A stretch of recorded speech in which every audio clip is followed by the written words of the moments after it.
ଯେତେବେଳେ ଓଡ଼ିଶାରେ ପ୍ରଥମ ପର୍ଯ୍ୟାୟ ବନ୍ୟା ଆସିଲା ସେତେବେଳେ ଭଦ୍ରକ ଜିଲ୍ଲାର ଧାମନଗରର ମୁଁ ବନ୍ୟାଞ୍ଚଳ ଯାଇଥିଲି ଏବଂ ସେତେବେଳେ ଓଡ଼ିଶାର 20ଟା ଜିଲ୍ଲା ପ୍ରଭାବିତ ହୋଇଥିଲା ଏବଂ ଦ୍ୱିତୀୟ ପର୍ଯ୍ୟାୟରେ ମଧ୍ୟ ଯେଉଁ ବନ୍ୟା ପ୍ରଳୟଙ୍କରୀ ବନ୍ୟା ଆସିଛି ସେଥିରେ ଓଡ଼ିଶାର ପ୍ରାୟ ମଧ୍ୟ ସେ 20-21ଟି ଜିଲ୍ଲା ପ୍ରଭାବିତ ହୋଇଛି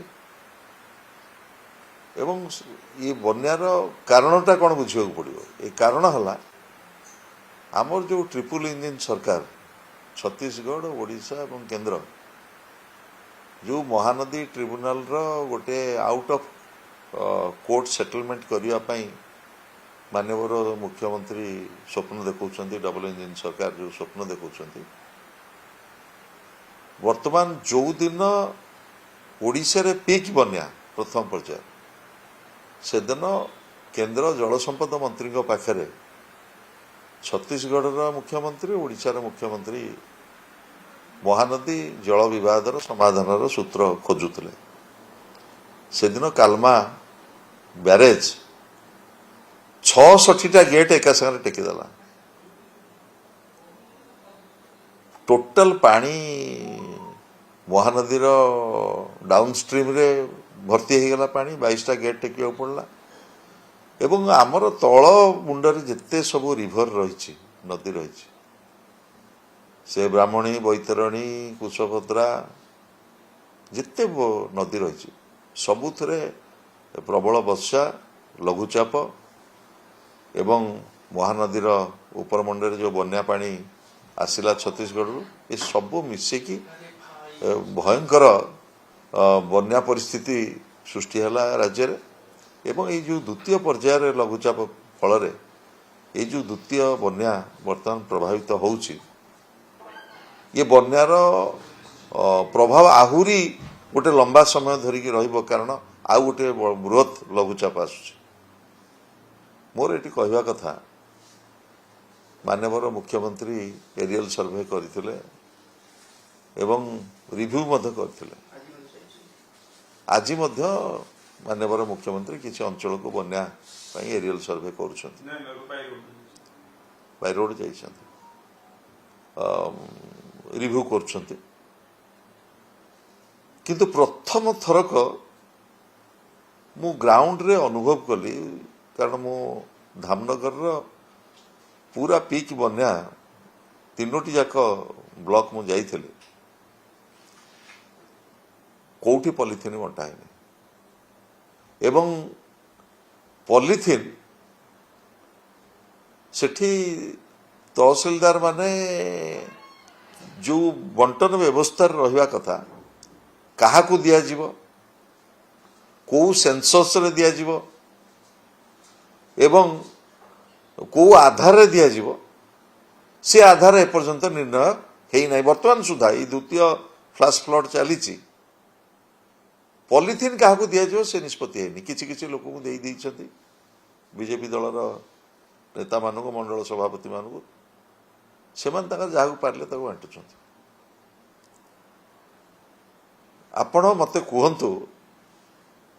एभली भयंकर बन्या जितेबले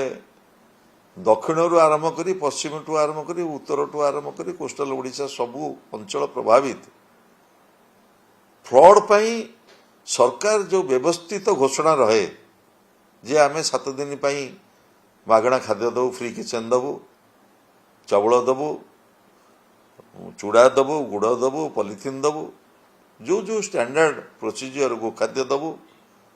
एवं जो सापमरा औषध गच्छित रहिबो एवं जेते ट्यूबवेल सब अच्छी ताको डिसइनफेक्शन करिवो ये को कार्य गुड़िक ठीक भाव में हो आपण जदि ग्राउंड को जिबे भयंकर अवस्था गोटे ओली गोटे गोटे गोटे जगह देखिली रोषे थरटी रोषे की बंद ठीक पीक बन्या भद्रक जिलार जिलापाल बदली कर दिगला तेणु गोटे विपर्यस्त व्यवस्था एवं बन्या परिचालना करिबारे सरकार संपूर्ण भाव में व्यर्थ एवं ବନ୍ୟା ସମୟରେ ଲୋକଙ୍କ ପାଖରେ କିଭଳି ଭାବରେ ବନ୍ୟାର ସାମଗ୍ରୀ ପହଞ୍ଚିବ ସେଥିପାଇଁ ଆପଣ କିଛି ଭିଜୁଆଲ ଦେଖୁଛନ୍ତି କି? ଗ୍ରାଉଣ୍ଡରେ କ'ଣ ହେଉଛି, କେଉଁଠି ଫ୍ରି କିଚେନ୍ ହେଉଛି, କେଉଁଠି ଚୁଡ଼ା ଗୁଡ଼ ଲୋକଙ୍କୁ ବଣ୍ଟନ ହେଉଛି, କେଉଁଠି ଚାଉଳ ମାଗଣା ରନ୍ଧା ଖାଦ୍ୟ ଦିଆଯାଉଛି, ଆପଣ କେଉଁଠି ଦେଖୁଛନ୍ତି ଭିଜୁଆଲ? କିଛି କିଛି କାଁ ଭାଁ କେଉଁଠି କ'ଣ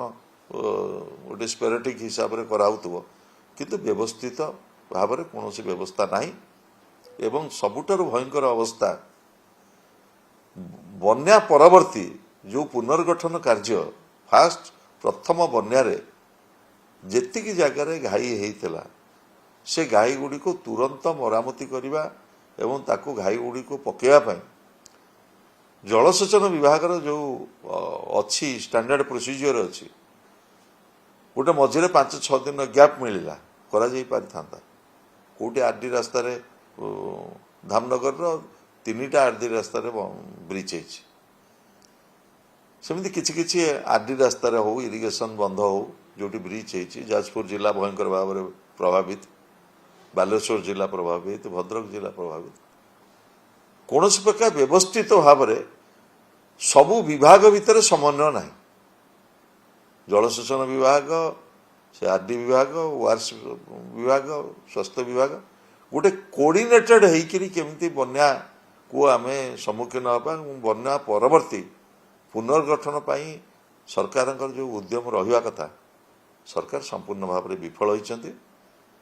ଏବଂ ଗଲା ଫାଷ୍ଟ ଫ୍ଲଡ଼ରେ ଆମ ଦଳ ନେତୃତ୍ୱମାନେ ପୁରା ଲୋକଙ୍କ ପାଖରେ ଥିଲେ, ଜନସାଧାରଣ ପାଖରେ ଥିଲେ। ଏବଂ ଆପଣ ଦେଖିଥିବେ ମଧ୍ୟ ତାର ଇନପୁଟ୍ ବହୁ ଜାଗାରେ ଆମର ପ୍ରତିନିଧିମାନେ ଥିଲେ। ଏବଂ ବର୍ତ୍ତମାନ ଦ୍ୱିତୀୟ ପର୍ଯ୍ୟାୟ ରାଜ୍ୟରେ ଏଇ ଯେଉଁ ଭୟଙ୍କର ବନ୍ୟା ପରିସ୍ଥିତି,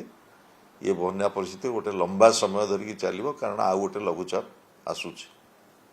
ତାକୁ କିଭଳି ଭାବରେ ବନ୍ୟା ସମୟରେ